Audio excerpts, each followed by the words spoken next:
Sergio, ¿cómo andás? ¿Qué tal? Me desapareció. Ah, acá está. ¿Cómo andás, Sergio? ¿Bien? Bien, todo tranquilo. Con calor. Oh, impresionante el calor que hace. Estoy con el ventilador.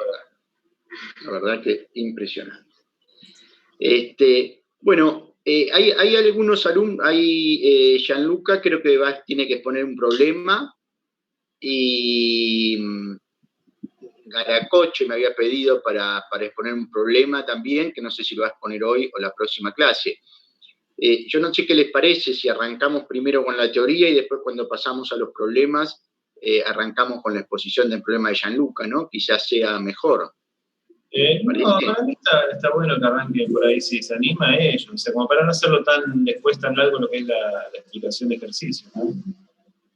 Bueno. No sé, me parece a mí, pero hay que perfecto. ver si... pero Gianluca dice que era el jueves. Gianluca dice que era el jueves. Pero querés hoy, te da igual, si no el jueves, como si habíamos quedado el jueves. Como quieras vos, El de nosotras era para hoy, pero también, si él prefiere darlo primero, no hay problema, total no es largo. Bueno, Gianluca, entonces el tuyo era para el jueves.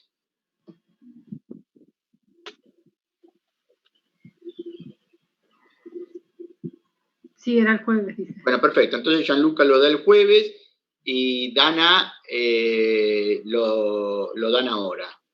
Bueno. Te hago coanfitriona, Dana, para que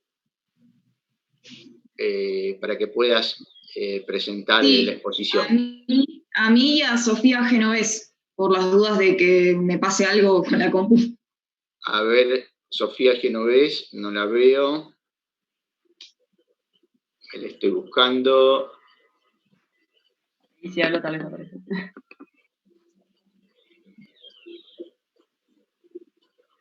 Acá estás, Sofía.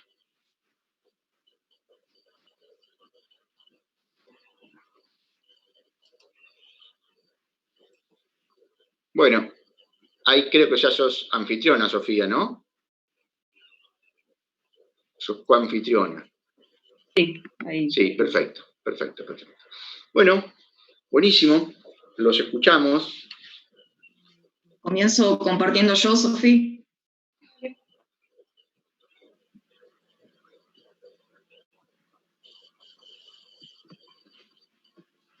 Ahí, ¿están viendo? Yo sí. Se ve bien, sí. Ahí está. Se ve bien. Nosotras elegimos el ejercicio 9 de la guía de magnetoestática, el módulo 2, que dice así: un electrón cuya energía cinética es de 10 electrovolt se mueve en un plano perpendicular a un campo de inducción de intensidad 1 Gauss. Nos dan los datos para que los tengamos en cuenta y las consignas. El punto A nos pide que expliquemos por qué su trayectoria sería una circunferencia descrita con una velocidad angular que es constante. Entonces, se desfasó, me quedó la imagen más chiquita. Ahí está.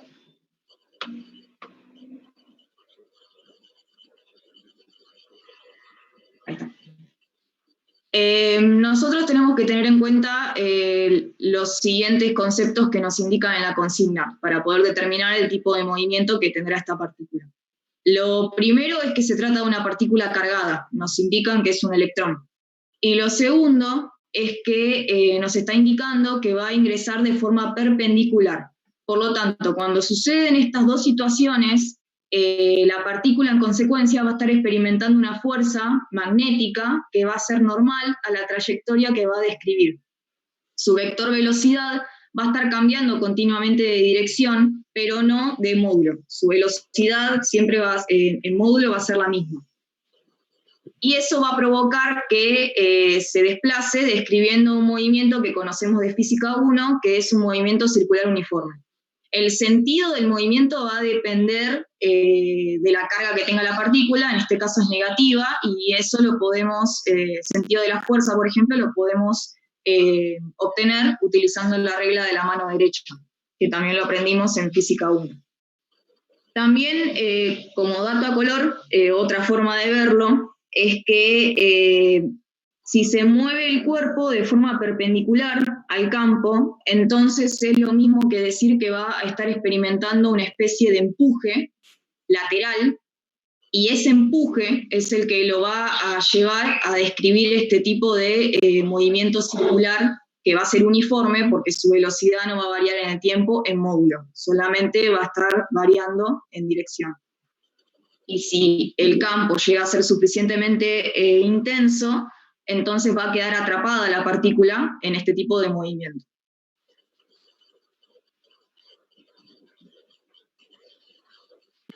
Bueno, y para poder empezar con los cálculos, lo que primero hicimos, lo primero que nos pide es calcular el radio de la circunferencia que va a describir la partícula cargada y después la frecuencia de rotación del electrón. Tenemos en cuenta los datos que nos da el problema, que es la energía cinética, el valor del campo magnético y la masa y carga del electrón.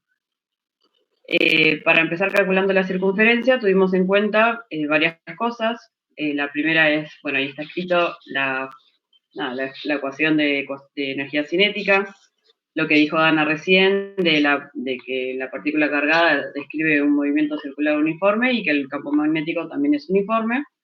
Y después, otras ecuaciones que ya conocemos,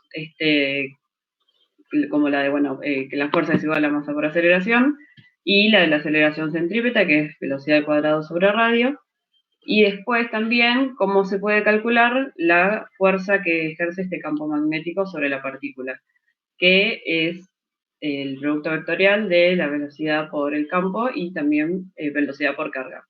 En este caso, como la velocidad y el campo son perpendiculares, vamos a poder hacer simplemente un producto escalar entre los tres componentes.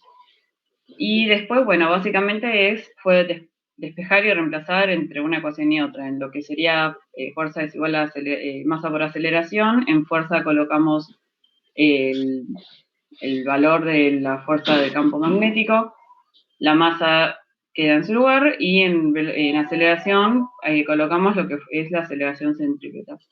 De acá vamos a despejar la velocidad para finalmente poder unirlo a lo que es la ecuación de la energía cinética y finalmente despejar radio, y ahí lo calculamos y nos dio 0,1 metro, que es lo que decía la guía, así que bueno, consideramos que está bien. Y para calcular la frecuencia de rotación del electrón, ahí... Va lento, no se me pasa. Está bien, tranquilo. Ahí está. Muy bien. Tuvimos en cuenta entonces las dos definiciones que podemos tener de velocidad angular, que la primera es la que está escrita en el primer renglón, que es 2pi por frecuencia, y despejamos frecuencia, que es finalmente lo que queremos averiguar, y utilizamos también que velocidad angular es velocidad sobre radio, y lo que hicimos fue reemplazar en la ecuación parte de lo que era de la diapositiva anterior que calculamos, la velocidad. Acá terminamos, la velocidad. Terminamos despejando y reemplazando entre las dos ecuaciones para calcular la frecuencia. También el resultado que obtuvimos es acorde a lo que estaba en la guía. Perfecto.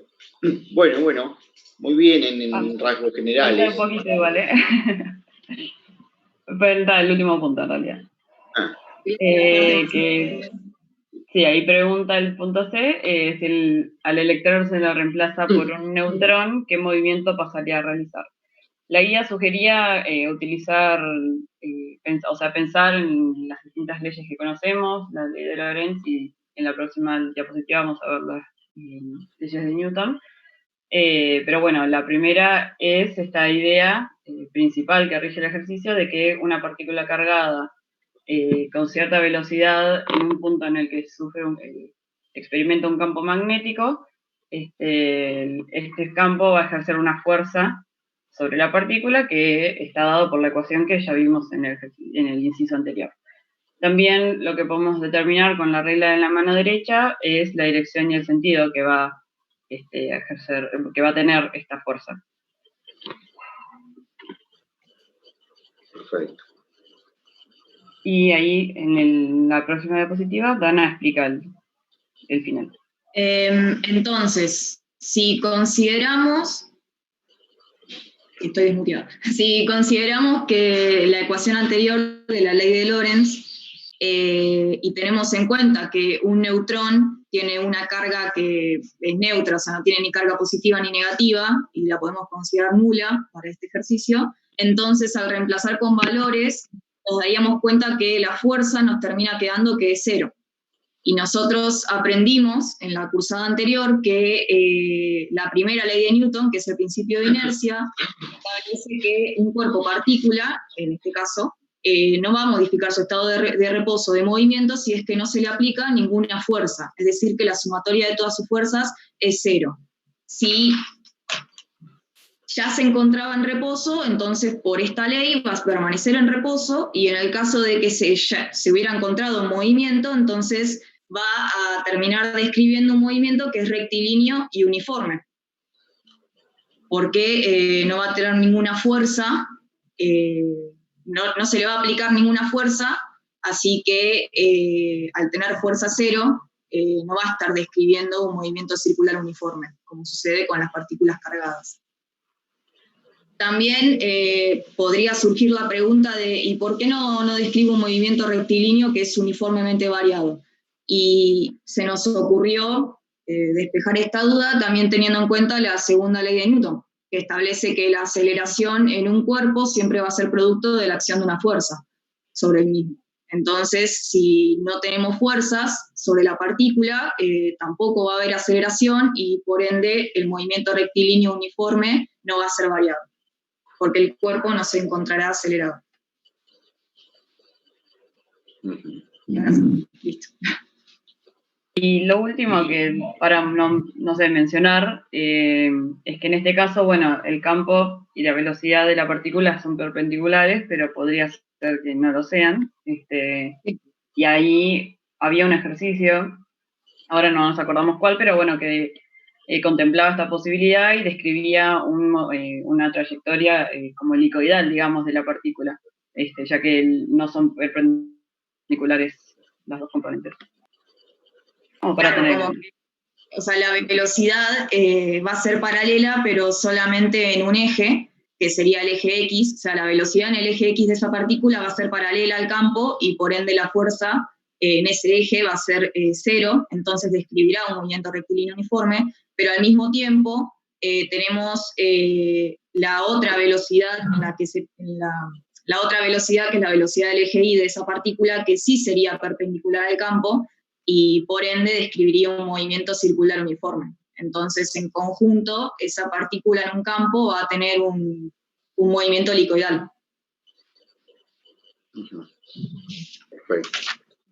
Perfecto. Bueno, a ver, ¿podés volver a la primera pantalla, por favor? Ahí. ¿Una más para arriba había? No. No, la otra es el ejercicio. Ah, perfecto, perfecto. A ver, ponela ahí, perfecto. Ahí, como está marcado, digamos, el campo magnético está entrando o saliendo de la computadora, de la pantalla. Entrando. Sí. Entrando. Perfecto. Y suponete que el electrón también estaría entrando a la pantalla.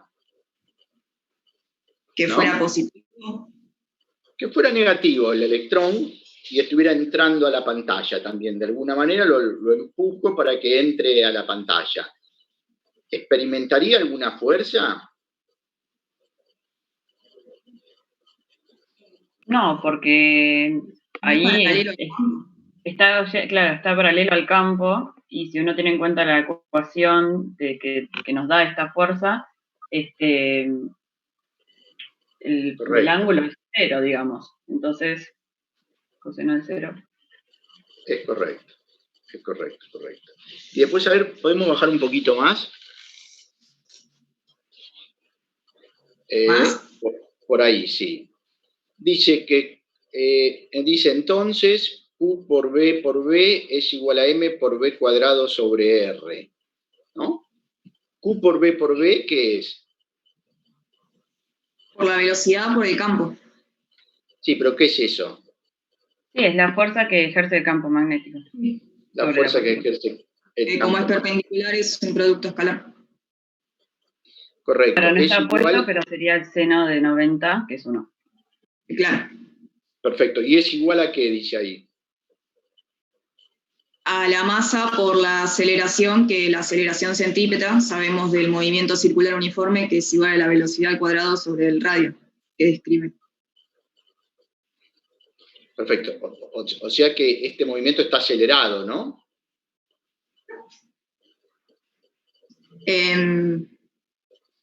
Sí, o sea, la aceleración centrípeta va a estar presente, va a ser constante. Correcto. La aceleración tangencial va a ser 0. Claro. Perfecto.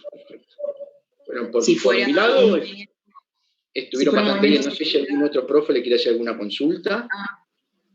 No, un comentario. Me escuchan muy bien lo de movimiento helicoidal. Que la verdad que eso no sé si lo vimos en la teoría o lo sacaron de los libros, esa explicación.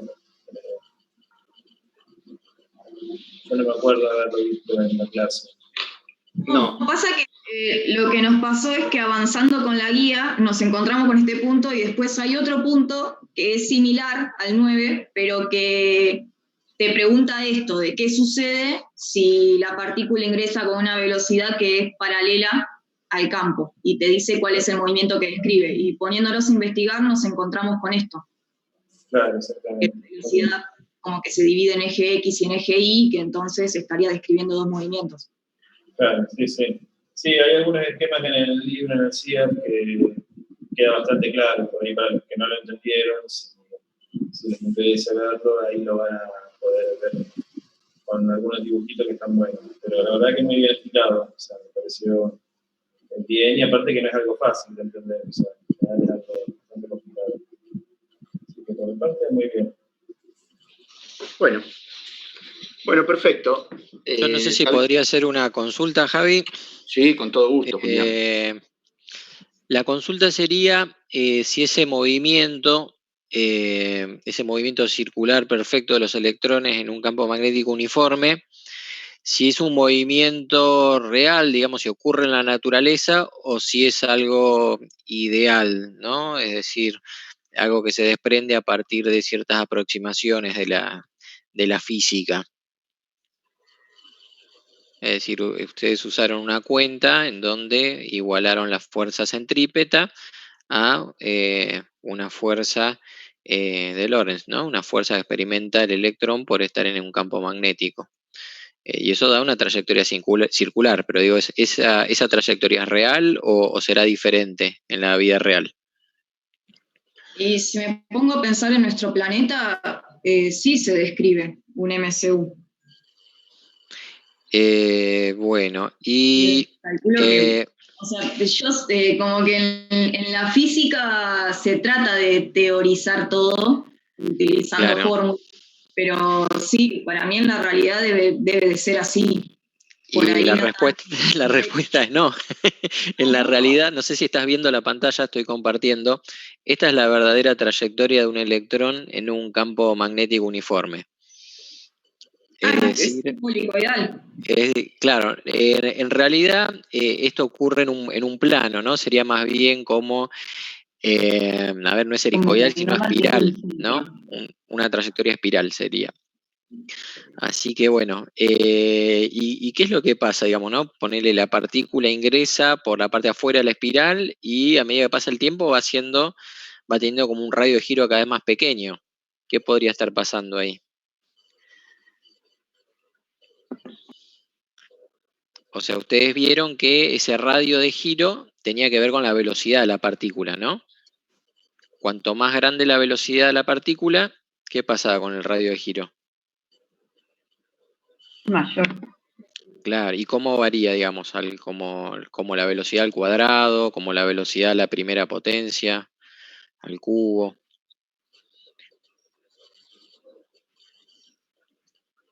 Estaba en la cuenta, ¿no?, de una de sus diapositivas. Ustedes cuando despejan el radio, queda en función de la velocidad en un momento. Supuestamente depende como de la velocidad a la primera potencia, ¿no? Es decir, si la trayectoria verdadera de un electrón es esta espiral que estamos viendo acá, ¿qué será, digamos, lo que está ocurriendo con ese electrón? Mira, respuestas posibles serían A, sigue a la misma velocidad, B, aumenta la velocidad, C, disminuye la velocidad. No, o sea, la velocidad está disminuyendo, el tema es por Ajá. qué. Se está frenando, claro. ¿Por qué? ¿Alguna Perfecto. fuerza de rozamiento o algo que no? Es lo único que se me ocurre. Claro, bueno, y si les digo que no hay fuerza de rozamiento, esto ocurre en el vacío así. Y bueno, lo que ocurre es un resultado que por ahí excede a la materia, ¿no? Pero el hecho es que cuando uno tiene una partícula cargada, moviéndose, acelerándose, en este caso está acelerado, ¿no?, el electrón porque está en una trayectoria circular, tiene aceleración centrípeta. Bueno, la física dice que si una partícula cargada en movimiento está acelerada, esa partícula emite radiación electromagnética. Es decir, lo que va a pasar con este electrón es, a medida que va girando, va emitiendo luz, podríamos decir, ¿no? Luz de muy baja frecuencia, en realidad se parece más a las ondas de radio que a la luz visible. Entonces, Claro, bueno, que pierde energía, digamos. Por eso exactamente, disminuye pierde energía por el hecho de que está irradiando fotones, ¿no? Está irradiando luz. Y eso hace que su trayectoria cada vez tenga un radio de giro menor, hasta que eventualmente se queda quieta en un punto la partícula. Así que bueno, eso era el comentario que yo les quería hacer. Bueno, muy interesante la acotación, ¿eh? Bueno. Muy interesante la acotación. Bueno, Dana y ¿dónde está? Sofía. Ah, y Sofía. Bueno, muy bien, así que la acotación que ha hecho Julián es sumamente interesante para tenerla en cuenta y para desasnarnos un poco más en la física, ¿no? Bueno, a ver, hoy vamos a empezar a hablar, vamos a entrar en un nuevo capítulo que ya es más real, es más lo que pasa en una casa, la corriente o la tensión que tenemos en una casa. Profe, una consulta. Sí. ¿Querés que lo de ahora? Yo el power lo tengo hecho, a mí me da lo mismo. Bueno, como vos quieras. Yo por mí lo doy, ya lo tenía hecho el power. Hagamos una cosa. Damos la parte de teoría y después cuando arrancamos con los problemas, Gianluca, arranca vos con tu problema. ¿Te parece? Dale, perfecto. Así me echamos un poco las cosas. Dale. Perfecto. Bueno, aparece la tensión alterna, digamos.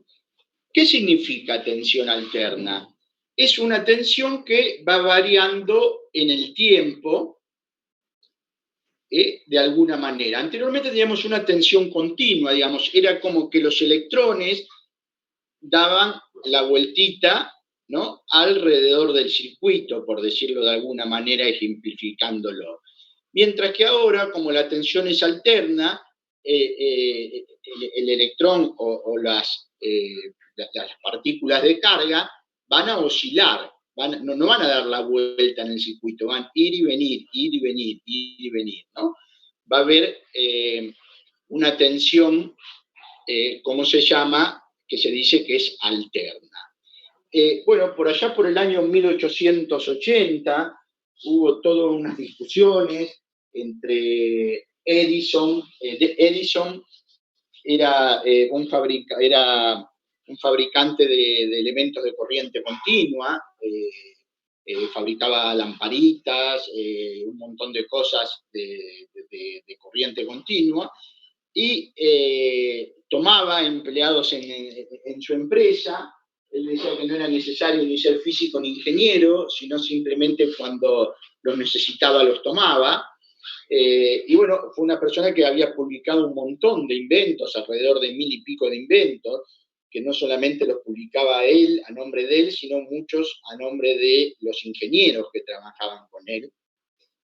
Entonces, por allá apareció un tal Tesla, un tal Nikola Tesla, que se fue a trabajar finalmente con Edison, y él le proponía, le decía que todo, que era mejor la tensión alterna que la tensión continua, ¿no? Entonces fue toda una discusión en la época. Creo que por ahí, no sé, Julián una vez contó que habían hasta con elefantes o con animales, habían probado cómo se moría uno, cómo se moría el otro, una cosa así.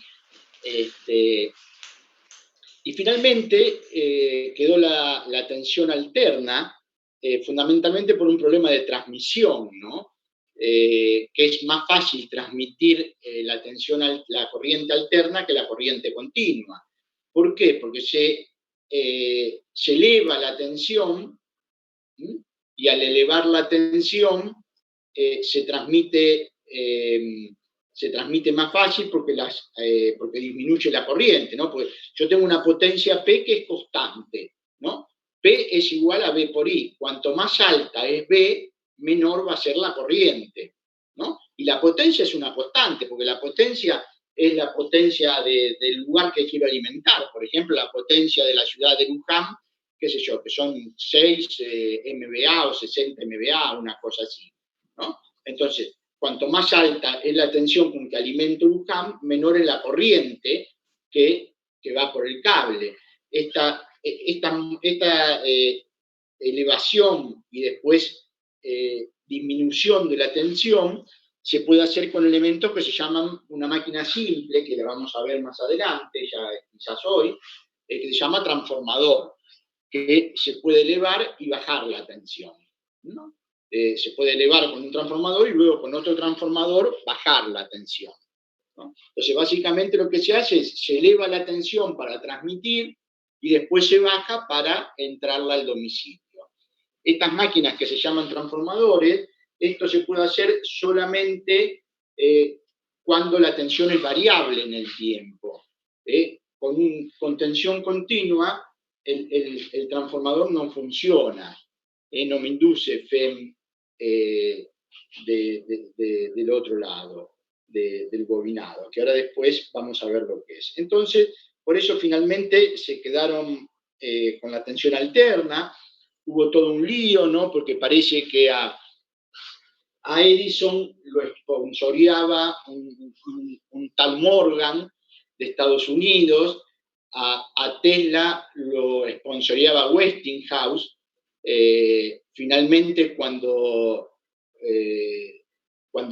se quedaron con la tensión alterna, parece que Tesla se quedó con bastante poca plata porque Edison había patentado muchas cosas, mientras que Tesla no.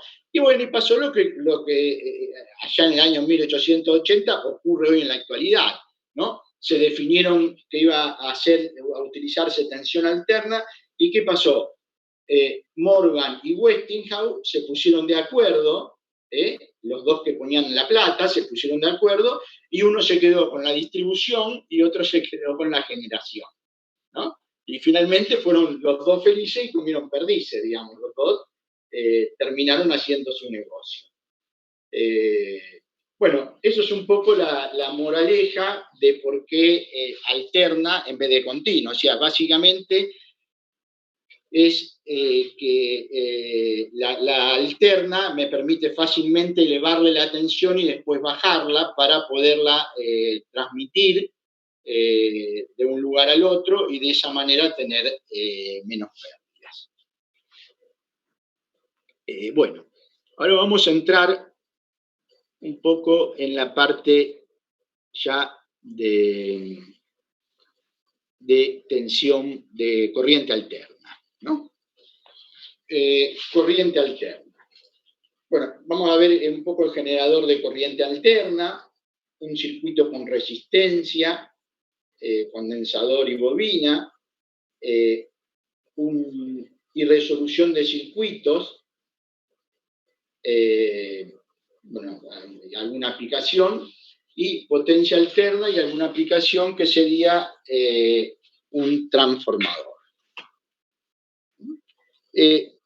No se asusten porque no es tan complicado el tema de la corriente alterna comparado con la corriente continua. Al principio, quizás todos los números y las cosas que vemos es como que asustan un poco, pero finalmente termina siendo sencillo los problemas. O sea, son un poquito más complicados que corriente continua, pero por suerte todas las leyes de Kirchhoff, la ley de Ohm que vimos para continua, también se cumplen para corriente alterna. Entonces hay que ver de qué forma se puede adecuar para poderlas trabajar de la misma manera. La corriente alterna, entonces, es aquella cuya intensidad es una función periódica en el tiempo. En general son de bajas frecuencias. La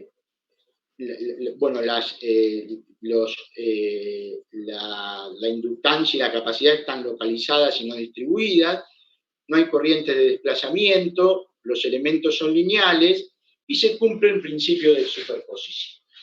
Entonces, ahora lo que vamos a ver básicamente es la parte esta de acá, que una corriente I es función del tiempo. ¿Y cómo varía? Varía de esta manera, varía como un coseno o como un seno. ¿Puede variar de otra manera? Sí, puede variar de otra manera. Los fenómenos, muchos fenómenos, que es necesario que la corriente varíe en el tiempo, no tiene por qué variar en forma sinusoidal o cosinusoidal. Puede variar, por ejemplo, prendiendo y apagando una llavecita, ¿no? Hay una corriente continua, tengo una batería que es una corriente continua, una fuente de tensión continua, que con un circuito va a circular una corriente continua, y si prendo y apago una llavecita, eso va a ser una corriente que varíe en el tiempo. Bueno, miremos un poquito el generador de tensión alterna, que medio ya lo habíamos visto en la teoría, y es básicamente una espira, o varias espiras en realidad, que giran dentro de un campo magnético. Entonces, ¿qué pasa? Van a aparecer, va a aparecer una corriente acá, ¿no? En esta espira. Va a aparecer una corriente en determinado momento y en determinado momento no. Cuando esta espira esté alineada con el campo, no va a aparecer, no va a aparecer corriente, ¿no? Entonces sabemos que el flujo, que esto ya lo sabíamos de antes, es n, el número de vueltas por el campo magnético, por el área de la bobina, por el coseno de θ, ¿no? Donde θ es el ángulo que forma el campo con la superficie de la espira. θ también es igual a omega t más un delta, ¿no? Omega t, ¿qué significa que es omega t? Es algo que se está moviendo, que está girando, más un delta si arrancó con un ángulo inicial. Y entonces yo digo que B es igual a menos la derivada del flujo respecto del tiempo. Bueno, y acá pongo el flujo de esta manera, lo derivo respecto del tiempo. Bueno, la derivada del coseno es menos el seno, y me queda que B es igual a B sub 0 por el seno de omega t más delta. Este B sub 0 es el valor máximo de la tensión. No es el valor eficaz, que ahora va a aparecer un concepto nuevo también, que antes no lo veíamos, que es el concepto de valor eficaz, ¿no? Supónganse que tengo representando la tensión en función del tiempo, un minutito que me estoy poniendo el guante. Supónganse que tengo en un eje B en función del tiempo, ¿no? Y tengo algo así. Bueno, muy bien no me salió, pero tengo una cosinusoide, ¿no? El B sub 0 es este valor. Es B sub 0. Y después aparece una definición nueva que es un valor eficaz, que es igual a B sub 0 dividido raíz de 2. ¿De dónde sale esto? ¿Y qué significa esto de B eficaz? Significa, supónganse que yo tengo dos recipientes exactamente iguales, ¿no? Dos recipientes exactamente iguales. Los lleno a los dos de agua hasta la misma altura, ¿no? Le pongo una resistencia eléctrica con una pila. Y acá le pongo una resistencia eléctrica con una fuente de alterna, que se representa de esa manera, ¿no? En el primer caso, ¿qué va a pasar con la corriente que circula? ¿Qué va a pasar con el agua que está acá?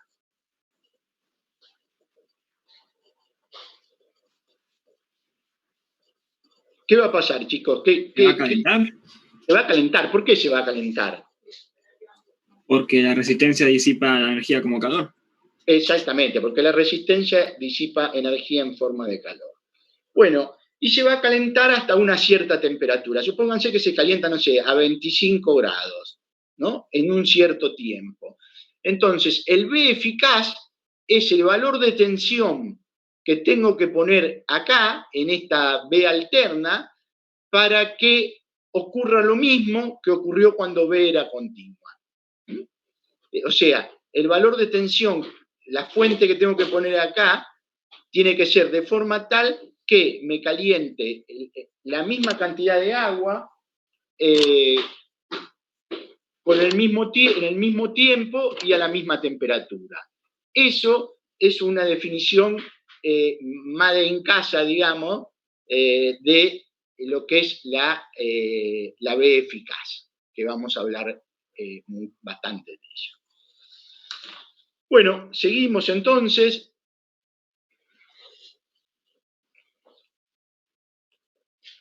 ¿Se ve ahora?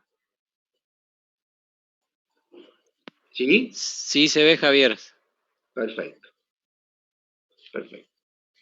Frecuencia y fase. Bueno, vamos a ver un poquito para que... ¿Se acuerdan que teníamos una expresión que decíamos que B era igual a B sub 0 por el coseno de omega t, ¿no? Esto que teníamos acá. Vamos a ver un poquito qué es algunas definiciones de este tipo de alterna, ¿no? Algunas cosas que las damos por sabidas, ¿no?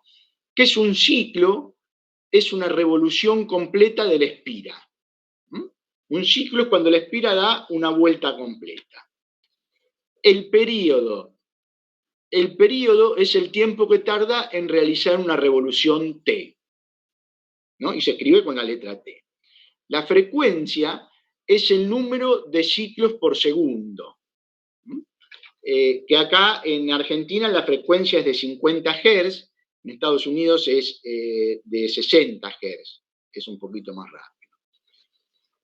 Bueno, en general, en este tipo de circuitos en electricidad se habla de frecuencias bajas, ¿no? Mientras que en circuito de electrónica se habla de frecuencias más altas, ¿no? De kilohertz, megahertz y gigahertz. La frecuencia angular es la velocidad angular con que gira el cuadro. Su valor es 2pi dividido el período, o 2pi por f, y se mide en radianes sobre segundo. Y fase es el producto de omega t. Representa un ángulo en radianes que va barriendo a medida que va girando, y si arranca de un punto inicial, se le tiene que agregar un ángulo inicial. Dice, se suele elegir un sigma, un desfasaje inicial, como B igual a, sería, acá habría que poner B igual a B sub 0 coseno de omega t, y entre paréntesis, o sea, sería B igual a B sub 0 coseno, abro paréntesis, omega t más delta, y cierro paréntesis, ¿no?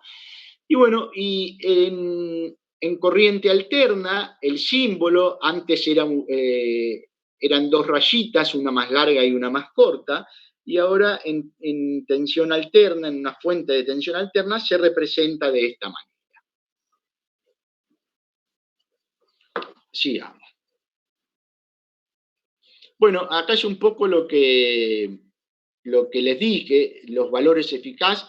Este valor eficaz se llama también valor RMS, que bueno, que es una sigla en inglés, que también en algunos casos pueden encontrar en vez de valor eficaz, valor RMS. Y bueno, y acá está un poquito escrito eso, para comparar los efectos corriente alterna y corriente continua, ¿qué valor de I utiliza para calcular la energía disipada por efecto Joule en un circuito de corriente alterna? ¿No? Fue el ejemplito eso que vimos, eso significa tensión eficaz y o tensión RMS, que en algunos textos lo pueden encontrar sobre eso. Y bueno, y el valor eficaz, bueno, es lo que le acabo de decir, es el valor eficaz de la intensidad en corriente alterna, se define como aquel valor de una intensidad de corriente continua que desarrolla la misma cantidad de calor en igual tiempo y en la misma resistencia. Su valor es I eficaz igual a I máxima, I sub 0 dividido raíz de 2, y B eficaz, la tensión eficaz, también es B sub 0 dividido raíz de 2. Conclusión, hasta ahora que vimos nada más que tenemos una tensión alterna que va variando en el tiempo, de acuerdo a una cosinusoide o a una sinusoide. Sabemos que para el caso es lo mismo, ¿no? Un coseno es igual a un seno, con la diferencia que está desfasado uno del otro, ¿no? Pero la forma armónica es la misma, ¿no?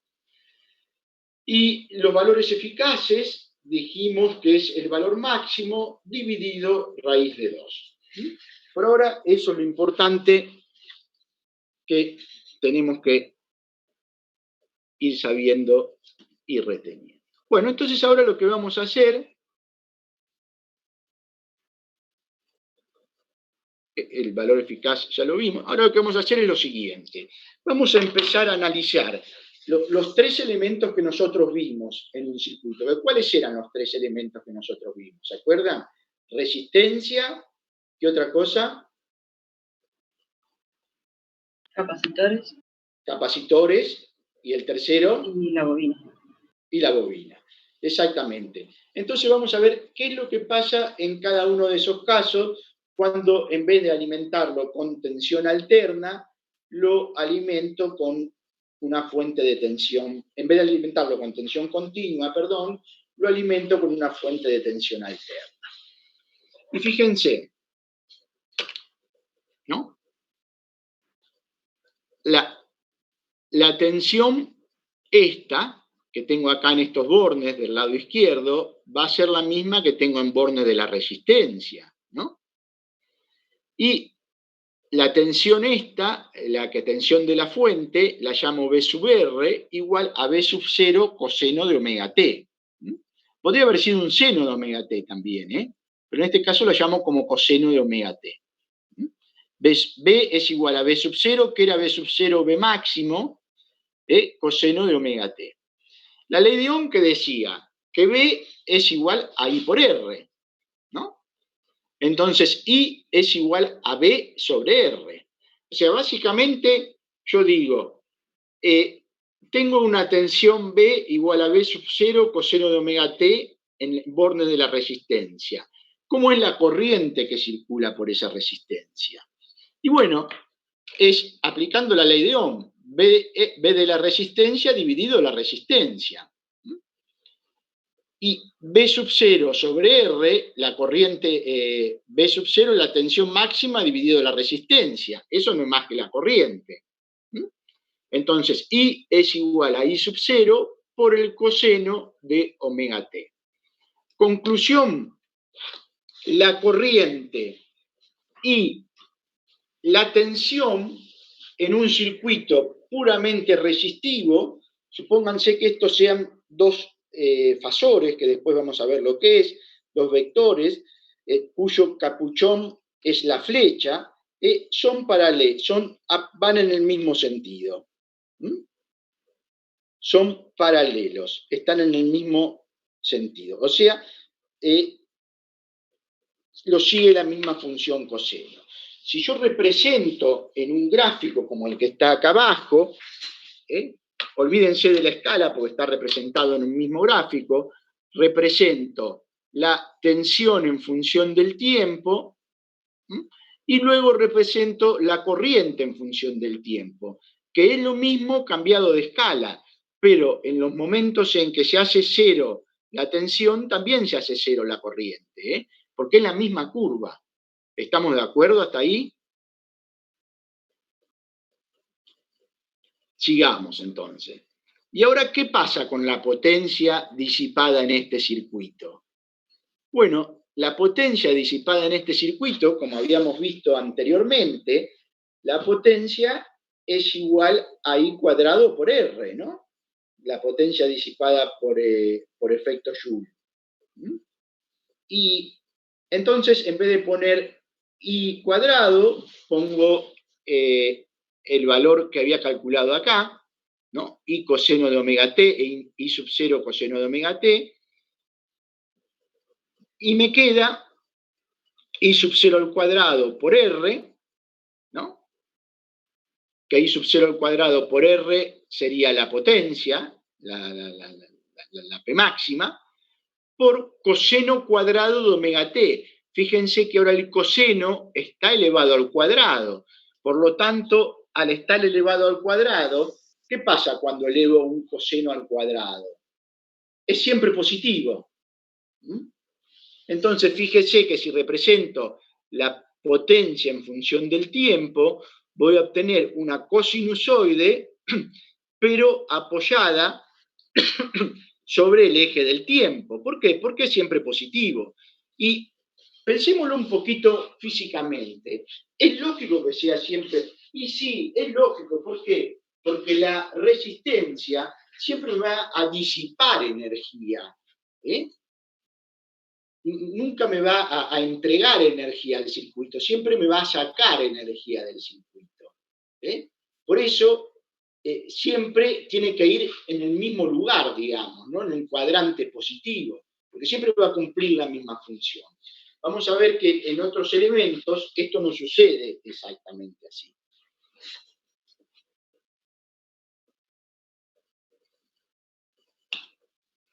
Sigamos. Ahora vamos a ver un circuito que tiene solamente una inductancia, ¿no? Solamente una bobina. Cuando tiene solamente una bobina, ¿qué es lo que hacemos? Bueno, y hago siempre, aplico la ley de Kirchhoff, ¿no? La tensión esta, B sub T, menos la caída de tensión menos la tensión en la bobina, que la tensión en la bobina, ¿se acuerdan que era L por la derivada de I respecto del tiempo? Tiene que ser igual a 0, ¿no?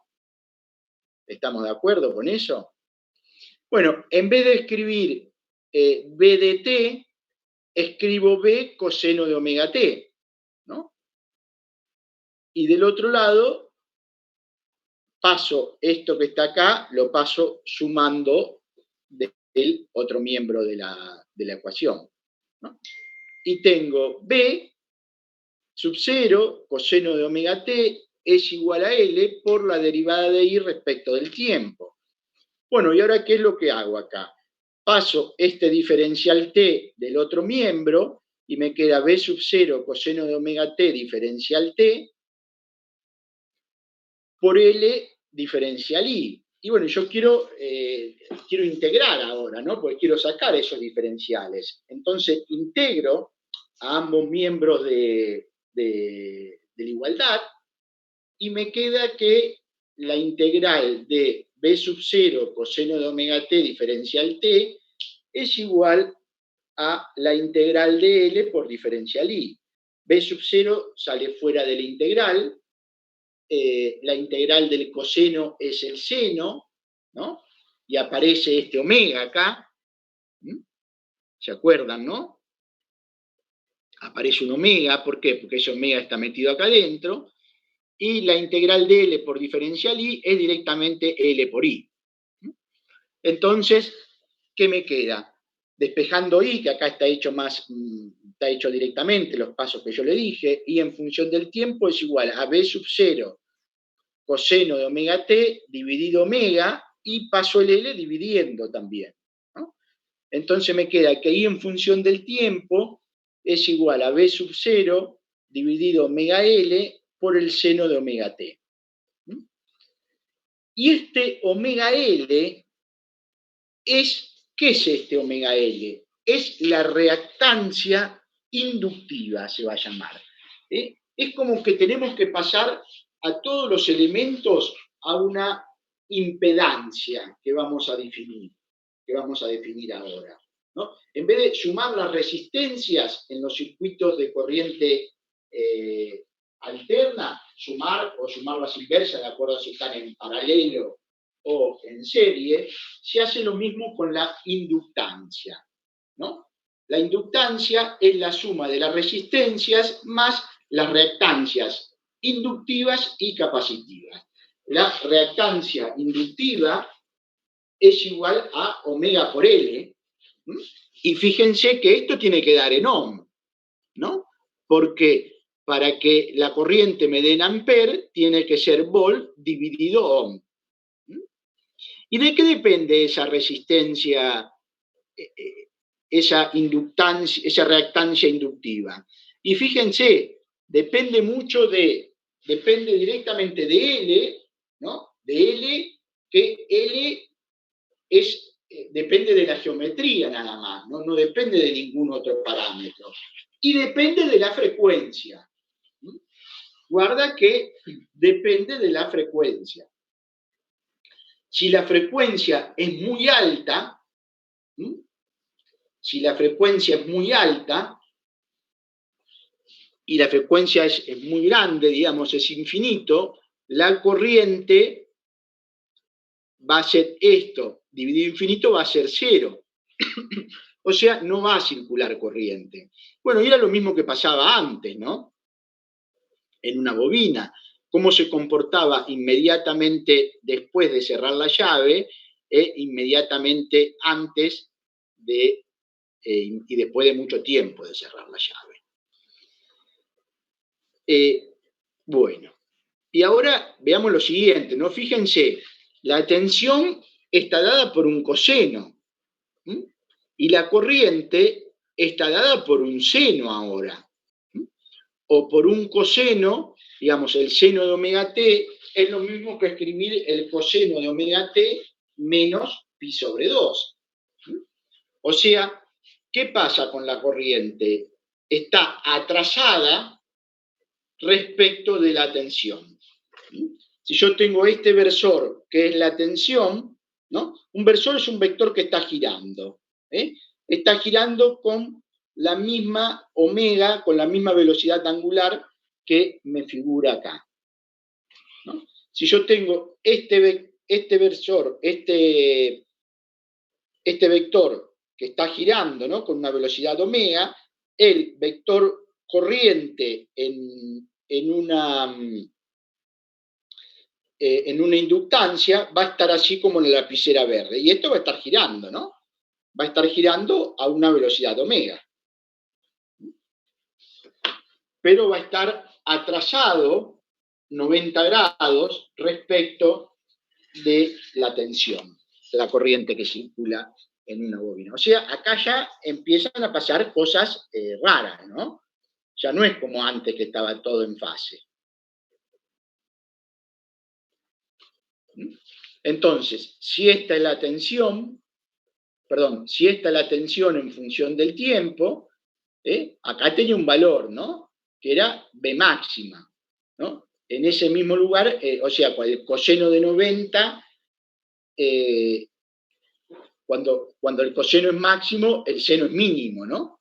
Entonces, donde tengo un valor de B sub L, la corriente que va a circular por el circuito va a arrancar de cero, ¿no? Y va a ser una sinusoide. Y acá la tensión va a ser una cosinusoide. No están en fase, no están asolapadas una con la otra, están desfasadas 90 grados, pi sobre 2 o un cuarto de período, ¿no? Como ustedes lo quieren decir. Estamos en esa. ¿Y qué pasa con la potencia? ¿Qué pasa con la potencia? Y acá dice, la potencia cedida por la fuente o disipada por la bobina, P es igual a B por I, ¿no? Como siempre. En la resistencia habíamos escrito I cuadrado por R porque nos resultaba más fácil. Pero si no, también la podemos escribir como B por I, ¿no? Y B ahora es B sub 0 coseno de omega t. E I es igual a I sub 0 seno de omega t, ¿no? Esta es la potencia media. Entonces, bueno, resolviendo esto, me queda que el seno de omega t por el coseno es el seno de 2 omega t. O sea, dice, el valor de 2 omega t oscila 2 veces durante cada ciclo. Y es negativo la mitad del tiempo y positivo la otra mitad. Por lo tanto, en término medio, la potencia media cedida por la fuente o disipada por la bobina es nula. Es lógico, ¿no? Porque la bobina acumulaba energía. ¿En forma de qué acumulaba energía la bobina? La bobina acumulaba energía en forma de campo eléctrico. Entonces es como que acumula y me la entrega. Cuando cambia la polaridad, me la entrega. La potencia media, entonces, es igual a 0. Y el ciclo, como decía ahí, oscila 2 veces en el mismo ciclo. Ahora vamos a ver el otro circuito, el último que nos queda, que es el circuito de capacitores. ¿Qué tengo entonces? Tengo una fuente de tensión alterna, un circuito por el cual va a circular una corriente, y tengo un capacitor ahora, ¿no? Que va a tener una carga más Q y menos Q en este momento, pero eso va a ir variando a medida que varíe. ¿Qué va a pasar con el capacitor? Se va a cargar y descargar, cargar y descargar, cargar y descargar. Entonces, B en función del tiempo, la B esta alterna que tengo acá, es igual a B sub 0 por el coseno de omega t. B, y se acuerdan que B, la tensión de un capacitor, era igual a la carga dividido la capacidad. Bueno, paso la capacidad multiplicando del otro miembro y tengo que la carga en función del tiempo del capacitor es igual a B coseno a B por C por coseno de omega t, ¿no? Esto sería una capacidad, esto sería una carga, y esa carga, fíjense que va a estar variando permanentemente por el coseno de omega t. Bueno, pero a mí no me interesa la carga, me interesa la corriente. Sabemos que la derivada de la corriente la derivada de la carga respecto del tiempo es la corriente, ¿no? Y bueno, y hago eso, derivo esta expresión respecto del tiempo. Y me queda que ahí en función del tiempo es igual a I del capacitor, es igual a la derivada de la carga respecto del tiempo. Bueno, y la derivada de esta función, la derivada del coseno, es menos el seno, y multiplicada por omega, ¿no? Entonces, B sub 0, esto es igual a menos B sub 0 omega c por el seno de omega t.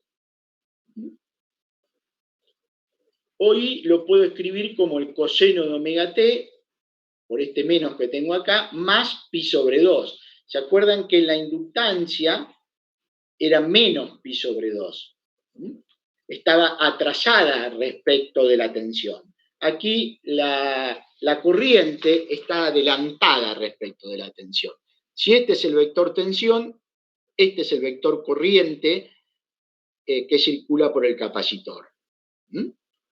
Para la corriente que circula por una resistencia era esta misma, y la corriente que circula para una bobina era esta misma. Recuerden que esto siempre está girando con una velocidad omega. Bueno, y acá también, para escribirlo de otra manera, ¿no? En vez de poner B sub 0 omega c, puedo poner B sub 0 dividido 1 sobre omega c. ¿No? ¿Para qué lo hago? Para definir la inductancia capacitiva, ¿no? Omega c, B sub 0, en vez de escribir esto, escribo 1 sobre omega c, y esto, 1 sobre omega c, es la reactancia capacitiva. O sea, B sub 0 es igual a XC, I sub 0 es igual a B sub 0 dividido X del capacitor, donde X es la reactancia capacitiva. Fíjense que acá ocurre lo mismo, ¿no? Que esta X depende de omega y de la capacidad, que el capacitor es algo que depende pura y exclusivamente de su geometría.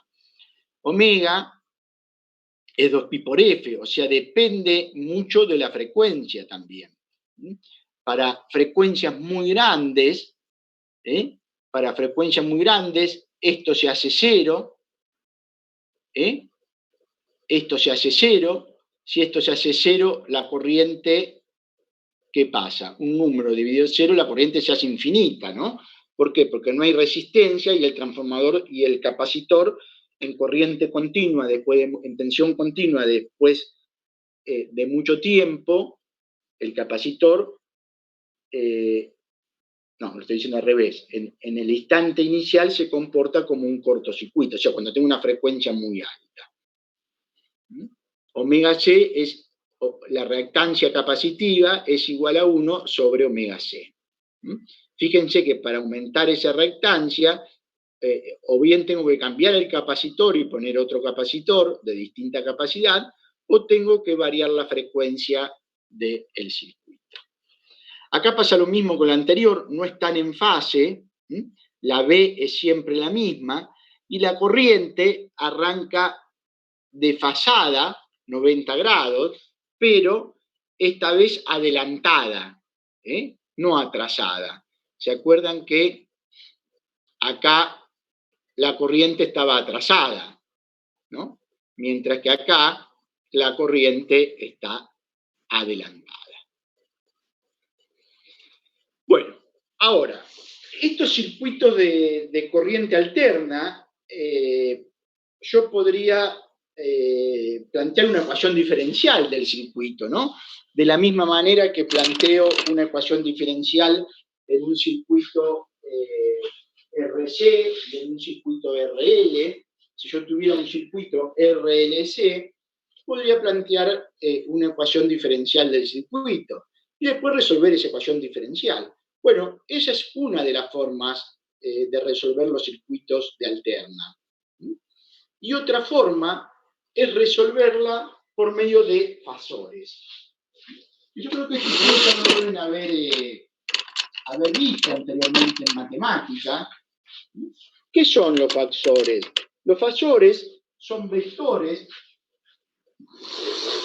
que giran con una velocidad angular omega.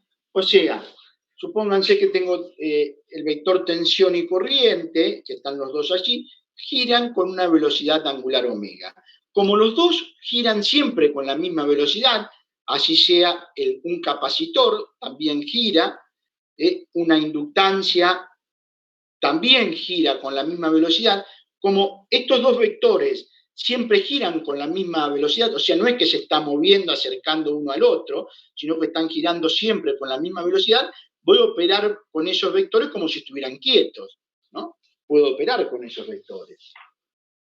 Entonces los fasores son vectores giratorios con velocidad angular omega en el plano XY. Se representan por un módulo y por un argumento en forma polar. También se pueden representar en forma de coordenadas cartesianas y en forma binómica. En general, la corriente de un circuito es I igual a I sub 0 coseno de omega t más delta, y la caída de tensión B en un circuito resistivo, ¿no? Estábamos hablando, I igual a I sub 0, B igual a I sub 0 por R por coseno de omega t. El fasor B sub R tiene el módulo, este fasor B sub R, tiene el módulo de I sub 0 por R, o sea, tiene este módulo, I sub 0 por R. Y forma un ángulo con el eje X que lo llamamos θ. Y θ que es igual a esto, a omega t más delta. Otra forma de escribirlo es I, en vez de escribir de esto, puedo escribir como I sub, en vez de escribir esta expresión de aquí arriba, la puedo escribir como I sub 0 por E a la J delta, que es aproximadamente igual a escribir I sub 0 elevado a la delta, y la tensión la puedo escribir como B sub R por E a la J delta. Entonces, esto es escribir un número en coordenadas polares, ¿no? Nada más que eso, no se asusten, no es chino básico. ¿Se acuerdan que un número yo lo podía escribir en coordenadas polares? Un número complejo lo podía escribir en coordenadas polares o en forma binómica, ¿no? Bueno. Entonces, las funciones armónicas, que es el seno de omega t más delta y el coseno de omega t más delta, se pueden poner como fasores, y así se puede operar más rápidamente. Las funciones estas se pueden poner como fasores, tanto la corriente como la tensión, porque son funciones armónicas, y se puede operar más rápidamente. ¿Por qué? Porque si yo tengo estos dos fasores, por ejemplo, que está dibujado en azul y el que está dibujado en rojo, como todos los fasores giran con la misma velocidad omega, puedo operar con estos fasores como si fueran vectores y estuvieran quietos. Esa es la gran ventaja que tiene el tema este de los fasores. Bueno, concepto de impedancia. En general, la impedancia la definimos con la letra Z, sería lo equivalente a la resistencia en el circuito de corriente continua, y en el circuito de corriente alterna es la suma algebraica de la resistencia más la reactancia capacitiva más la reactancia inductiva.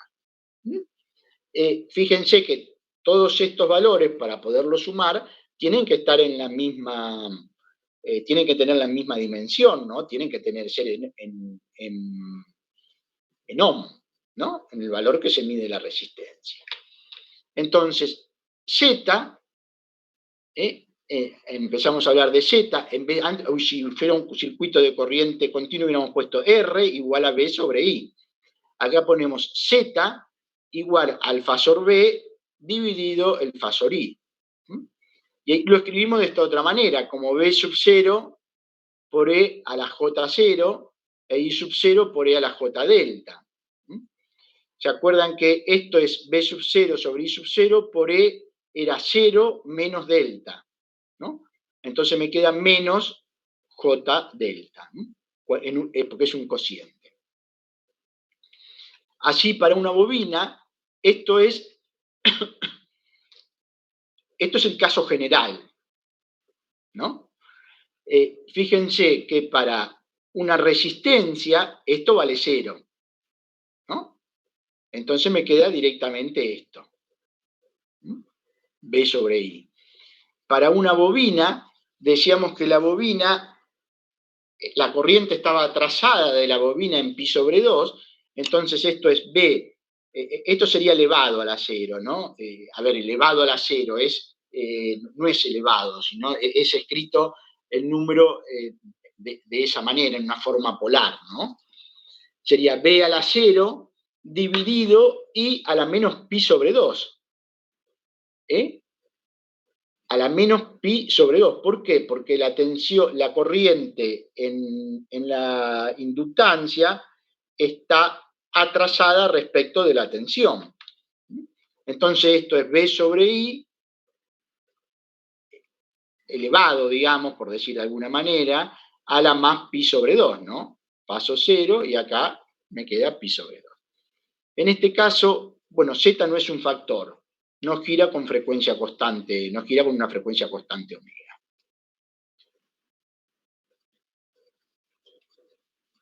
Representación de fasores mediante magnitudes complejas. Bueno, a ver, este fasor, ¿no? Yo lo puedo escribir como R, el módulo de R, coseno de omega t, más J, seno de omega t. Era una forma de escribir los números complejos, ¿no? De eso se tendrían que acordar. Bueno, y si no se acuerdan, repásenlo, por favor. Entonces, Z lo puedo escribir como R, coseno de tita, más J, seno de tita. Si quieren lo puedo escribir en coordenadas cartesianas, en X, R coseno de tita, y en Y, seno de tita. O sea, es la proyección de este vector R en la dirección de X, que lo multiplico por el coseno, y en la dirección de Y, que sería este de acá, que lo tengo que multiplicar por el seno. Bueno, recuérdese también esta fórmula de Moab, que dice que E a la J tita es igual al coseno de tita más J seno de tita. Esto me sirve para pasar este número de coordenadas polares a este tipo de coordenadas. Por ello Z también se expresa como R por E a la J tita, ¿no? O R a la tita. Muchas veces no se pone R, muchas veces no se pone el E, sino se pone directamente así. Bueno, entonces, ¿qué pasa? Hay que usar estos dos tipos de coordenadas, ¿para qué? Para realizar las operaciones que tengo que realizar en un circuito. Si tengo que sumar Z1 más Z2, tengo que sumar dos impedancias. ¿Por qué las tengo que sumar? Porque están en serie. Tengo una bobina en serie con un capacitor, o una bobina en serie con una resistencia, o una bobina en serie con una bobina. Y tengo que sumarlas, ¿no? Entonces, tengo Z1, el valor de la impedancia Z1, tiene una componente en X y una componente en Y, y el valor de la impedancia Z2 tiene una componente en X y una componente en Y. Si las tengo que sumar o restar, ¿qué hago? Sumo o resto sus componentes. ¿Se acuerdan de un número complejo? Si tenía que sumar o restar un número complejo, sumaba o restaba la parte real y sumaba y restaba la parte imaginaria.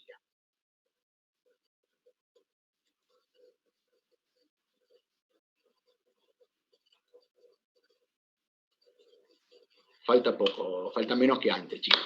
Bueno, en la multiplicación y en el cociente de estos dos números es más simple. Bueno, me queda todo esto acá, se puede resolver de esta manera, pero fíjense que es más simple ponerlo en coordenadas polares, ¿no? Porque en coordenadas polares se multiplican R1 y R2 y se suman los ángulos. Mientras que en un cociente también lo puedo resolver de esta manera, Z1 sobre Z2, o si no, también es más simple, se restan los ángulos.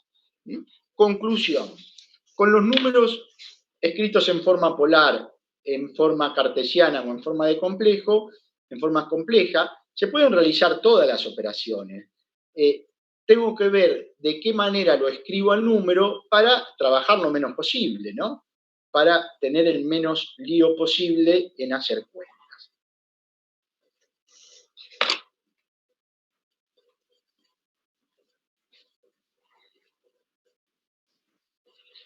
Bueno, entonces, a partir de lo que acabamos de decir, I de t es igual a I sub 0 coseno de omega t más phi, ¿no?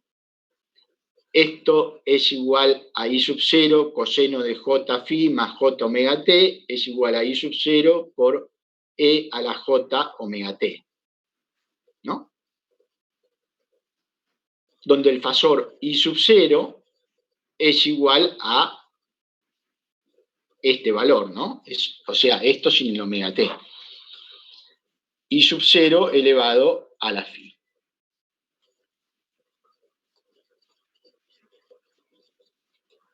Bueno, y ahora veamos algunos circuitos para resolverlos en forma fasorial, ¿no?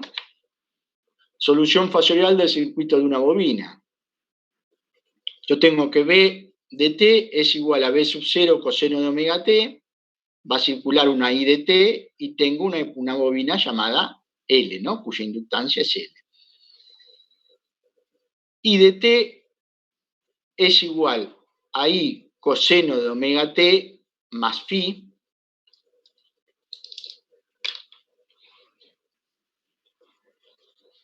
¿no? ¿Se acuerdan? Más phi, ¿no? Donde se desconoce I sub 0 y phi. Y le escribimos en forma fasorial. B de t es igual a B sub 0 coseno J0 omega t, J omega t, phi J omega t, I sub 0 es J omega t. Bueno, y la ecuación del circuito, ¿cuál es? La tensión es igual, la tensión que me entrega la fuente es igual a la tensión que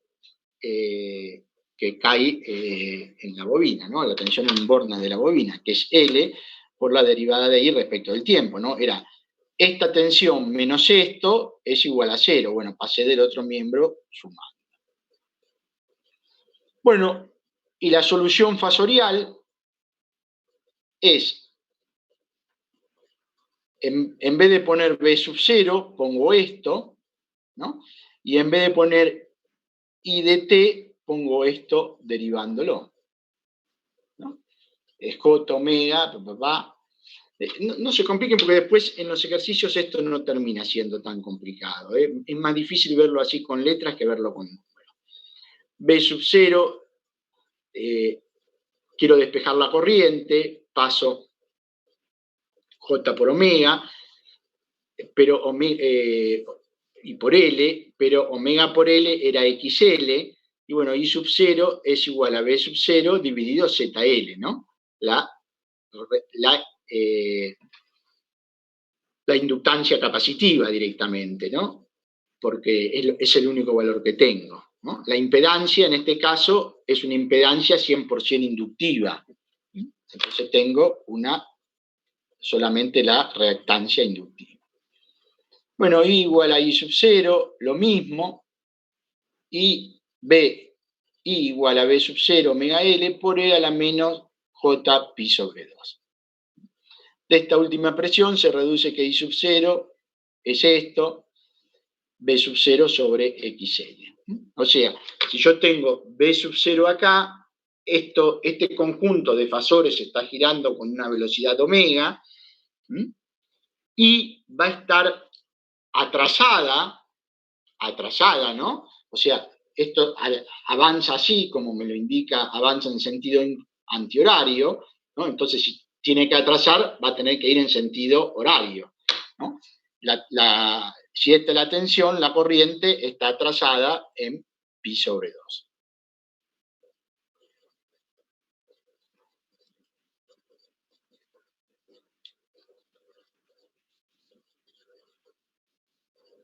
¿Qué es esto?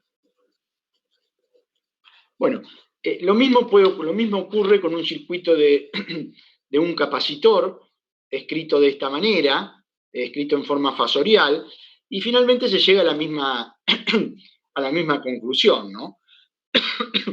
Que la corriente está adelantada respecto de la tensión pi sobre 2, un cuarto de periodo o 90 grados, ¿no? Está adelantado, o sea, está va en el mismo sentido que está girando, entonces tiene que estar antes que eso. Va adelante. Bueno, parece todo muy complicado, ¿no? Pero después cuando empecemos a resolver problemas se van a dar cuenta que no es tan complicado, ¿no? Es importante que les queden los conceptos de esto para poder seguir avanzando.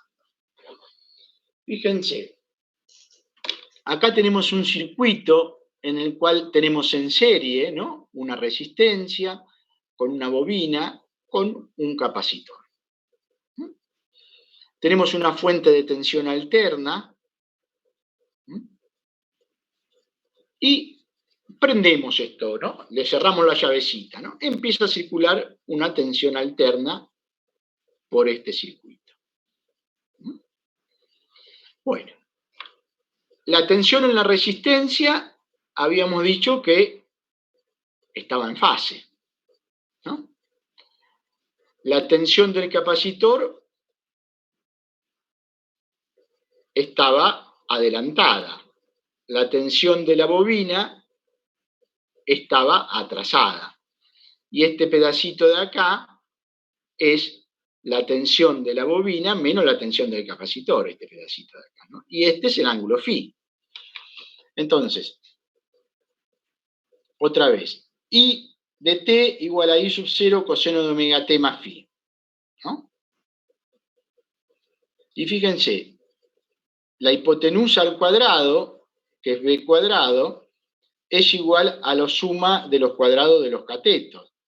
Es igual a BR cuadrado más esto al cuadrado. Pero esto al cuadrado es BL menos BC, ¿no? BL menos BC elevado al cuadrado, ¿no? Y bueno, elevando esto al cuadrado y poniendo en función de la corriente, me queda que es R cuadrado más omega L menos omega C al cuadrado. O sea, lo que hago es, de la misma manera que están las tensiones, también está la tensión, estoy viendo acá las impedancias, digamos, ¿no? R cuadrado y acá la impedancia inductiva menos la impedancia capacitiva elevada al cuadrado. Después cuando lo veamos en un problema se van a dar cuenta que no es tan complicado. La corriente es igual a la tensión inicial dividido la impedancia total, ¿no? La impedancia de este circuito, ¿a qué va a ser igual la impedancia de este circuito? Va a ser igual al valor de la resistencia, ¿no? Elevado al cuadrado. ¿Por qué? Porque la resistencia está en el eje X, ¿no? Mientras que la tensión, la capacidad, la inductancia capacitiva y la inductancia inductiva están en el eje Y, ¿no? Entonces no puedo sumar dos vectores, tengo que proyectar uno sobre el otro para sumarlos, ¿no? O hacer la resultante de estos dos vectores. De este vector estoy sumando este vector más este vector, ¿no? Que sería R elevado al cuadrado, ¿no? Porque la hipotenusa es la raíz, aplico Pitágoras, ¿no? La hipotenusa de este triángulo es la raíz cuadrada de la suma de los cuadrados de los catetos. Si esto en vez de representar las tensiones representan las resistencias y las inductancias, esto va a ser R y esto va a ser XL menos XC. Elevado al cuadrado, ¿no? La raíz cuadrada de eso. Y bueno, y ahora me falta saber, está perfecto lo que calculé. Yo calculé I sub 0, pero acá en alterno no puedo escribir I sub 0 directamente. Tengo que decir cuánto vale este ángulo, ¿no? Yo calculé esto, I sub 0, pero tengo que decir cuánto vale ese ángulo. Y bueno, eso es la tangente de phi, es igual a opuesto sobre hipotenusa. La tangente es igual a opuesto, opuesto sobre adyacente. Es igual a BLBC dividido BR. BLBC dividido BR. Bueno, esto lo escribo en función de la reactancia, y de acá me queda que Z, la reactancia total, es igual a R más J omega L menos omega C. De acá puedo calcular el ángulo también, ¿no? Y bueno, y esto sería así, fíjense. Esta es la tensión de la resistencia, esta es la tensión de la bobina, más la tensión del capacitor, sumado a estas dos, a la tensión de la bobina, me va a dar esta resistencia total, ¿no? Y bueno, si esta es la resistencia, si esta es B, fíjense que una está atrasada y la otra está adelantada. Bueno, la otra forma de ver este tipo de circuitos es que los valores estén en paralelo. Entonces la inductancia, que los elementos estén en paralelo, que tanto la resistencia como la inductancia y la capacidad estén en paralelo, ¿no? Y bueno, y acá se aplica lo mismo que se aplicaba anteriormente para un paralelo, ¿no? 1 sobre Z es igual a 1 sobre R, más 1 sobre JXL, más 1 sobre menos JXC, ¿no? Y es igual a B, y de la resistencia es igual a B elevado a la 0 dividido R, o sea, B a la 0 sobre R, y de la bobina es B a la 0 dividido XL a la pi sobre 2, me queda menos pi sobre 2, y en la parte capacitiva me queda dividido menos pi sobre 2, por lo tanto me queda positivo. Bueno, ahora después cuando se vea un ejemplo, se le va a clarificar un poquito más. Resonancia. La resonancia en este tipo de circuitos. ¿Qué pasa con la resonancia? La resonancia es un caso particular del circuito cuando la reactancia inductiva y capacitiva son iguales.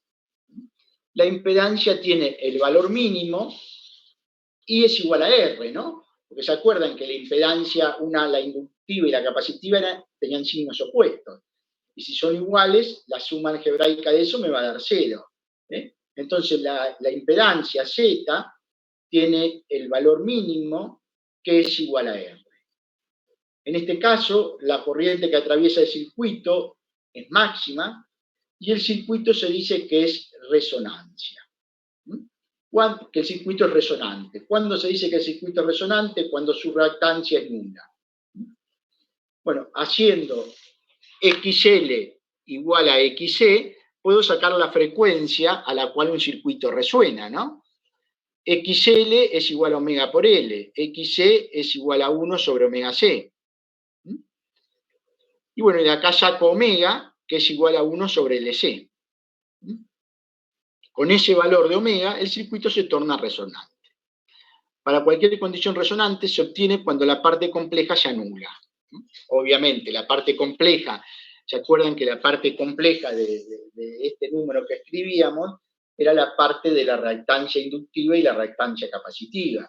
Esas se anulan porque son iguales, pero como tienen signo opuesto, la suma algebraica me va a dar igual a 0.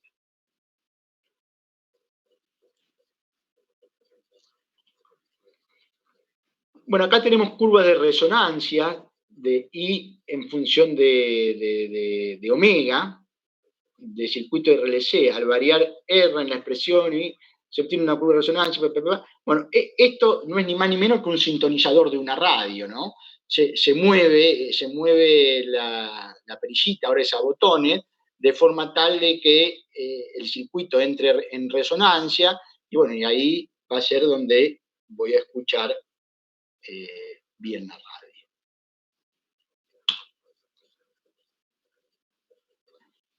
Bueno, potencia en circuito de corriente alterna. Falta esto y un cachito más y ya terminamos, chicos. Y después con los problemas se va a clarificar un poquito más. Esta teoría, después estaría bueno que la miren, porque lamentablemente la tenemos que explicar rápido y de esta forma, lo cual no es fácil ni de explicarla ni de entenderla.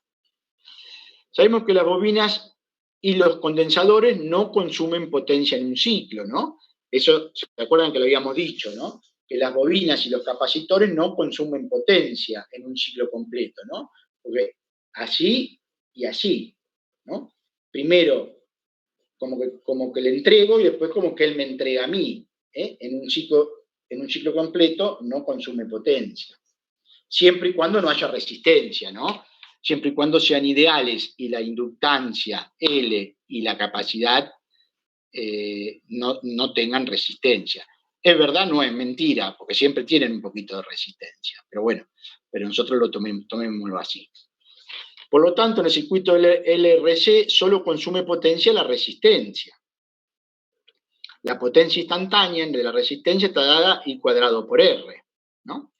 Pero I era el coseno de omega t menos phi. Bueno, lo elevo al cuadrado, ¿no? Por R. Y la potencia promedio es la integral de eso, ¿no? Entre 0 y t, ¿no? Bueno, 1 sobre t sale fuera de la integral, integrando esto, recordando que el valor medio de un ciclo del cuadrado, del seno y del coseno es 1/2. Resulta finalmente que, bueno, mediante operaciones matemáticas, la potencia directamente es igual a la I eficaz, la potencia media es la I eficaz por R cuadrado.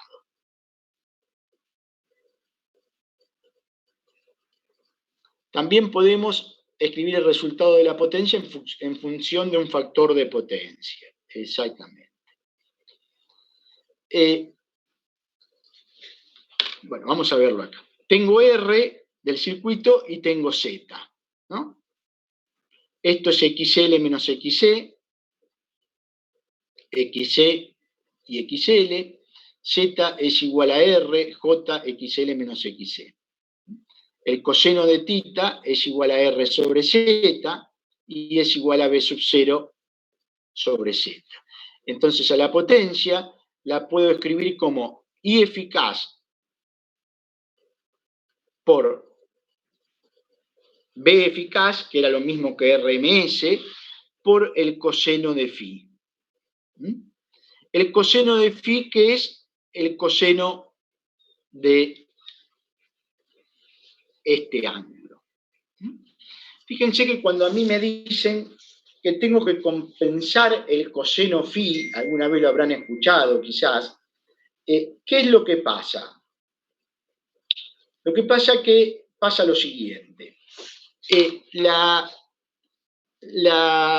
compañía de electricidad me cobra la potencia que consumo en función del tiempo, la proyección de esta potencia en el eje X, ¿no? Entonces, cuando yo tengo un coseno phi muy grande, la proyección es muy chiquita.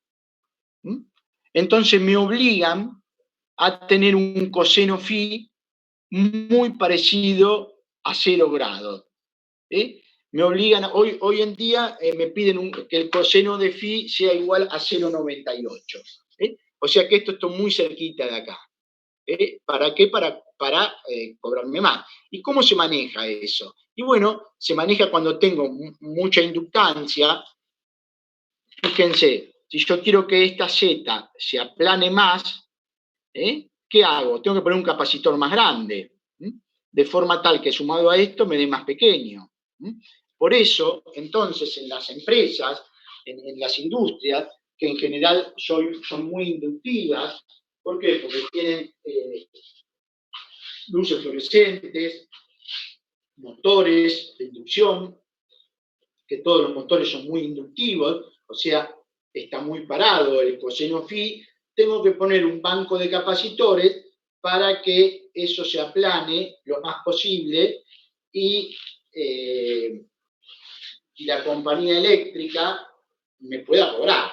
Si yo tuviera un circuito 100% inductivo o 100% capacitivo, la compañía eléctrica no me podría cobrar nada, porque la proyección sobre el eje de las X sería igual a 0.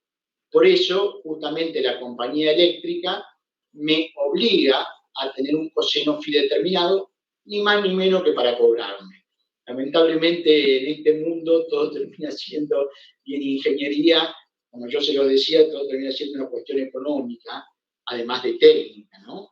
Porque, qué sé yo, por ejemplo, se puede usar cable de aluminio o cable de cobre. Finalmente termino usando cable de aluminio para transmitir grandes potencias, ¿Por qué? Porque para transmitir la misma potencia me resulta más barato que el cobre.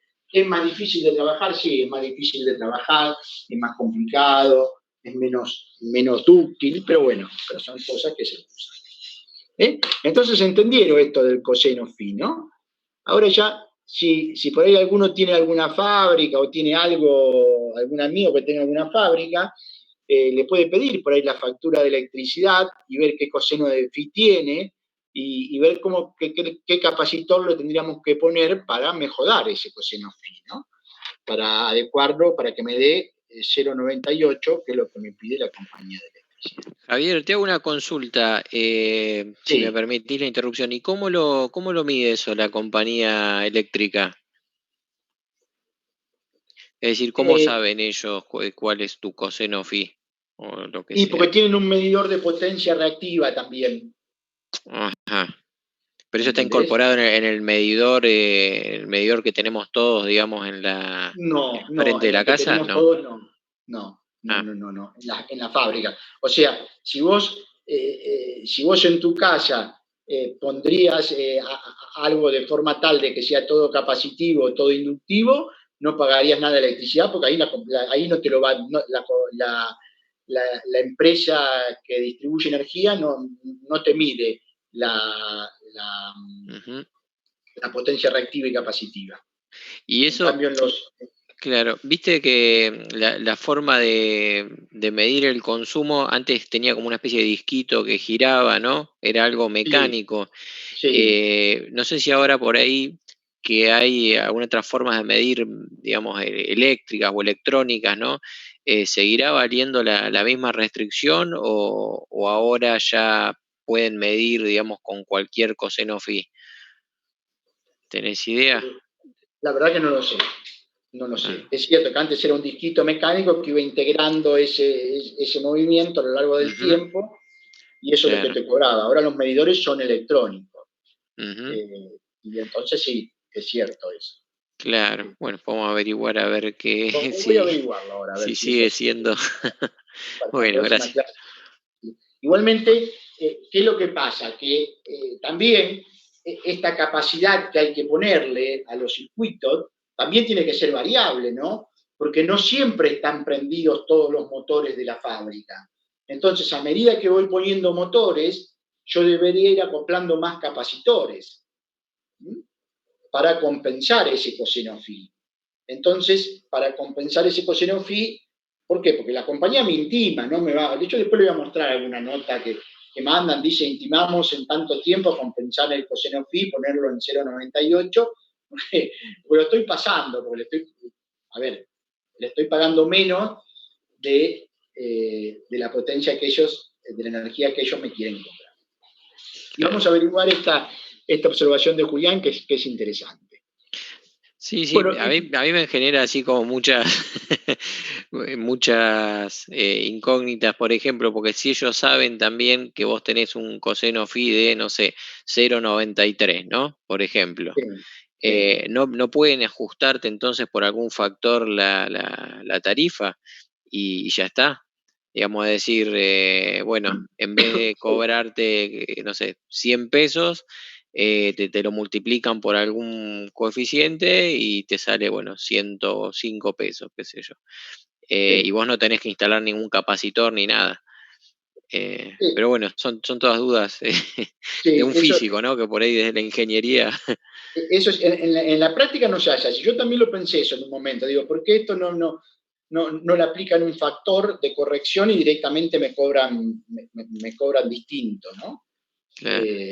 Pero no, te lo hacen compensar. Yo creo que también es para que no se produzca desequilibrio de cargas, digamos, como para no tener lío en la red, me da la sensación. Está bien. Perfecto, sí. Y, profe. Sí. Desde mi ignorancia, ¿no? Porque por ahí no tiene nada que ver, pero cuando alguien tiene pinchada la electricidad o el medidor, ¿a qué está haciendo referencia a que se está tocando algo de esto del coseno pi o es otra cosa? No. en general cuando se dice que alguien tiene pinchado el medidor es como que lo puentea, digamos, ¿no? Como que directamente lo que le baja a la compañía no pasa por el medidor, sino sale de lo que le baja a la compañía. Ahí se dice que el medidor está pinchado. No tiene nada que ver con el... Claro, sí, eso es una forma de estafa, digamos, puentear el medidor, como hay muchas, ¿no?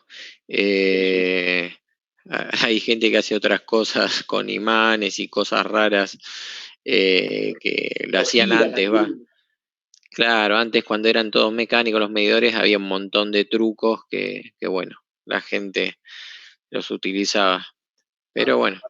Los electrónicos son más difíciles de pinchar. Y bueno, es todo un tema, ¿no? Porque fíjense que ahora la mayoría de los cables, si ustedes salen a la puerta de su casa y miran el cable que pasa por arriba, es preensamblado, ¿no? Preensamblado significa que están todos los cables retorcidos entre sí, ¿no? Tienen 4 cables o 5, de acuerdo a si lleva el cable de alumbrado público, y están todos retorcidos entre sí. Y eso es justamente para que no le roben energía eléctrica, ¿no? Porque antes era mucho más fácil. Se tiraban un ganchito con un alambre y un cable y se colgaban de un cable vivo y del cable neutro y de ahí ya tenían los 220 volts, ¿no? Eso es el robo más frecuente que hay. Por eso con el cable preensamblado es más difícil de robar. Por eso se están poniendo más cables preensamblados. Además de que tiene otras ventajas, ¿no? Por el tema del viento, no se tocan los cables y ese tipo de cosas. Pero bueno, vamos a terminar con esto, que es un transformador. ¿Qué es un transformador? Es la primera máquina eléctrica que nosotros vamos a ver. Bueno, nosotros ya vimos los generadores y eso, ¿no? Es un dispositivo utilizado para elevar o disminuir tu tensión en un circuito sin pérdida aparente de potencia. Entonces, la tensión en el primario es N por la derivada del flujo respecto del tiempo. N1, el número de vueltas que tengo acá. Y la tensión en el secundario es N2 por la derivada del flujo respecto del tiempo. Si consideramos que no existen pérdidas de flujo magnético, o sea que todo el flujo que genera esta bobina lo concatena esta otra bobina, no hay parte de flujo que salen para afuera, se cumple muy aproximadamente la relación de transformación. Bueno, se igualan, ¿no? N1, B2 es igual a N2 sobre N1 por B1, y eficaz, también las potencias son iguales. B eficaz por I eficaz es igual a B2 eficaz por I2 eficaz. Fíjense, este bicharraco que se llama transformador, ustedes lo suelen ver habitualmente, lo suelen utilizar para cargar los celulares. ¿Qué es lo que hace? Transforma la corriente de 220 volts a 9 volts, 6 volts, y además hay otro circuito electrónico que la hace corriente continua, ¿no? La pasa de alterna a continua. Por eso en general los circuitos electrónicos funcionan con tensión, con corriente continua, ¿no? Y fíjense, la FEM es la derivada del flujo respecto del tiempo. O sea, si no varía el flujo respecto del tiempo, no se induce FEM. Entonces, este elemento llamado transformador, si la tensión no varía en función del tiempo, no me induce FEM en el secundario. O sea, con tensión continua no funciona. Este es el primario, se llama por donde se alimenta. El secundario se llama donde entrega la potencia. Por más que esté abierto, acá hay una FEM inducida. No circula corriente. Para que circule corriente tengo que cerrar este circuito y ahí sí va a circular corriente por el secundario. Pero por más que esto esté abierto, la FEM se induce igual. Guarda con eso, pregunta de final, ¿no? Por más que el secundario esté abierto, la FEM se induce igual. Después tiene determinadas particularidades, también esto, el núcleo de este hierro del transformador, este núcleo de hierro que se llama, están laminados, O sea, no es un núcleo macizo, sino es una chapita al lado de la otra que van pegadas entre sí. ¿Esto para qué es? Para que circulen, para que las corrientes parásitas, las corrientes que se cierran sobre el mismo camino, tengan menos espacio para circular. Y de esa manera se pierda menos potencia por efecto Joule. O sea, el objetivo de un transformador, ¿cuál es? Toda la potencia del primario, tenerla en el secundario. Pero no es real eso. ¿Por qué? Porque tengo pérdida. Como máximo, fíjense que la potencia del primario puede estar en el secundario, no puede haber más potencia. Sí, este transformador puede servir para elevar tensión o corriente. Si yo elevo la corriente, la tensión va a disminuir de forma tal que como máximo el producto de B por I sea B por I del primario sea igual a B por I del secundario. Entonces, para saber de esto, el transformador no funciona con tensión continua. La FEM se induce en el secundario aunque esté abierto. El núcleo del transformador es laminado para tener menos pérdidas.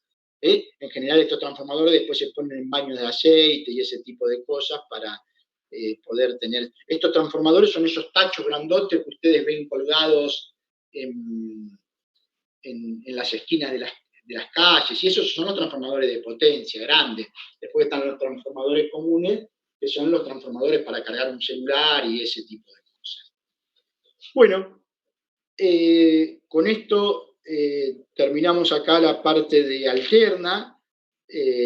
Yo diría que vamos a hacer un intervalo hasta las 6:15, una cosa así, y después seguimos con problemas, seguimos con la exposición de Gianluca, y después arrancamos haciendo algunos problemas más de Biot-Savart y Ampère, y después ya vamos a la clase próxima, empezamos con un problema de alterna.